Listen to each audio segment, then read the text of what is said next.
गृह मंत्री के जिले में एक शिक्षिका के साथ हिंसा। ये घटना तुमकुर शहर के भीमसुंदरा में हुई। गृह मंत्री से अनुरोध है कि वे पुलिस विभाग को सांप्रदायिक नफरत फैलाने वालों के खिलाफ कानूनी कार्रवाई करने का निर्देश दें। शिक्षा विभाग के अधिकारी दोषियों के खिलाफ कार्रवाई करें और शिक्षिकाओं को सुरक्षा प्रदान करें।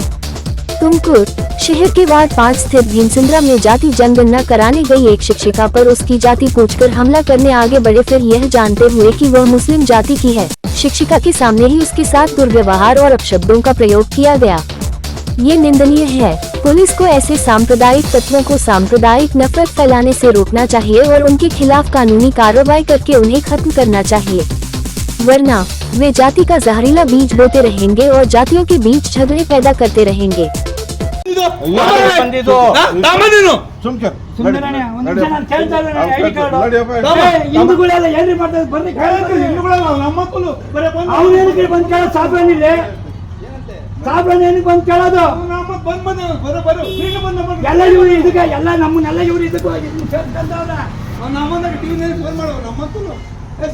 लाओ भाई पेपर ला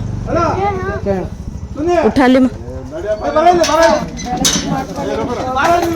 ನೀವೇನಕ್ಕೆ ಬರ್ತೀರಾ ನಮ್ಮ ಹಿಂದೆ ಇದಕ್ಕೆ ನೀವೇನಕ್ಕೆ ಬರ್ತೀರಾ देव भाई ಅಲ್ಲಣ್ಣ ನಮ್ಗೆ ಮನೆ ಅಂತ ಏ ಅದು ಹೇಳ್ರಿ ನಿಮ್ದು ಐಡಿ ಕಾರ್ಡ್ ಹೇಳ್ರಿ लेकर जो घर में हुआ टेबल पे है सर सर सर नान ಎಂಪ್ಲಾಯ್ ಅವರಲ್ಲ ಇವ್ರು ಹೆಂಗ್ ಬಂದ್ರು ನಿಮ್ ಜೊತೆ ಸರ್ ನಾನೇ ಎಂಪ್ಲಾಯ್ ಸರ್ ಸರ್ ಇಲ್ಲೇ ಮನೆ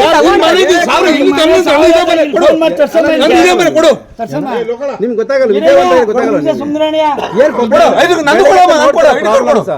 ಸರ್ ಇಲ್ಲೇ ಮನೆ ನಮ್ಮ ಮನೇಲಿ ಯಾರು ಇಲ್ಲ ಎಲ್ಲ ಎಷ್ಟು ನಾಟಕ ನೋಡಿ ಮನೆಗೆ ಯಾರು ಅಂತ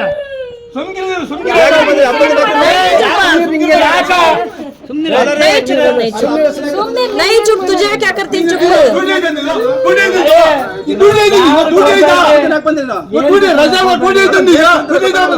ನೀವು ಮಾಜಿ ಗೌಡ್ರು ನೀವು ಆಯ್ತಾ ಇಲ್ಲ ನೋಡ್ತೀರಾ ಮೊಬೈಲ್ ನೋಡ್ತೀರಾ ಮಾಜಿ ಹಾಕ್ತೀರೇನ್ರಿ ಹೋಗಿ